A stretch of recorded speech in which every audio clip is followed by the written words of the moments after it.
Hi అండి, welcome to Poorna's kitchen. ఈరోజు నేను సింపుల్గా నా స్టైల్లో వెజ్ పలావ్ చూపిస్తానండి. దీనికి ఇంట్లో ఉన్న నాకు వెజిటబుల్స్ అన్నీ కట్ చేసి పెట్టుకున్నాను. ఈ ఉల్లిపాయలు, పుదీనా, carrot, meal maker, sweet corn అలా ఉన్నవన్నీ వెజిటబుల్స్ కట్ చేసి పెట్టుకున్నాను. అల్లం, వెల్లుల్లి, పచ్చిమిరపకాయల పేస్ట్ కూడా రెడీ చేసి పెట్టుకున్నాను. ముందుగా స్టవ్ వెలిగించి కుక్కర్లో ఆయిల్ కాస్త నెయ్యి వేసి మసాలా దినుసులన్నీ, బిర్యానీ మసాలా దినుసులన్నీ వేసి వేయించుకుని ఫస్ట్ ఉల్లిపాయలతో ఇలా వేగిన తర్వాత అల్లం, వెల్లుల్లి, పచ్చిమిరపకాయల పేస్ట్ కూడా దాంట్లో యాడ్ చేసేసాను. ఇది సింపుల్గా చేశాను. నైట్ 1 pot 1 shotగా ఉంటుందని ఆల్ వెజిటబుల్స్ వేసి ఇలా సింపుల్గా చేశానండి.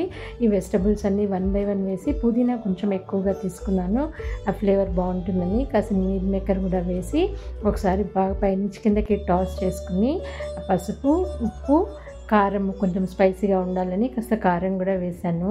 తర్వాత 1.5 స్పూన్ మన స్పైసీనెస్కి తగ్గట్టుగా గరం మసాలా కూడా యాడ్ చేశానండి.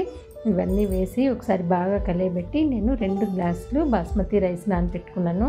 సో 4 గ్లాసులు నీళ్ళు పోసాను. 1.5 కప్పు పెరుగు కూడా వేసి బాగా కలిపానండి. దాంట్లో ఈ గ్లాస్తో 2 గ్లాసులు నానబెట్టాను కదా, దాంతో 4 గ్లాసులు నీళ్ళు పోసి బాయిల్ అయ్యే వరకు కుక్కర్ లిడ్ పెట్టాను. బాయిల్ అయిన తర్వాత మనం ముందుగా నానబెట్టుకున్న బాస్మతి రైస్ని దీంట్లో యాడ్ చేసి లిడ్ పెట్టేసి 2 విజిల్స్కి కుక్ చేశానండి. చాలా బాగా కుక్ అయిపోయింది, తొందరగా అయిపోయిందండి. 1 pot 1 shot. కూర ముక్కలన్నీ ఉంటాయి, టేస్ట్ ఉంటుంది. పిల్లల నుంచి పెద్దవాళ్ళ వరకు ఈజీగా ఒక 1 bowl తినేస్తారు.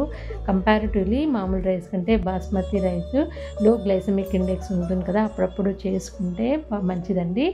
నా ఛానల్ కనుక రెసిపీస్ మీకు నచ్చినట్లయితే please like, share and subscribe అండి. ఇలా ఫైనల్గా కొత్తిమీరతో గార్నిష్ చేసి లెమన్ అండ్ కుకుంబర్తో సర్వ్ చేసి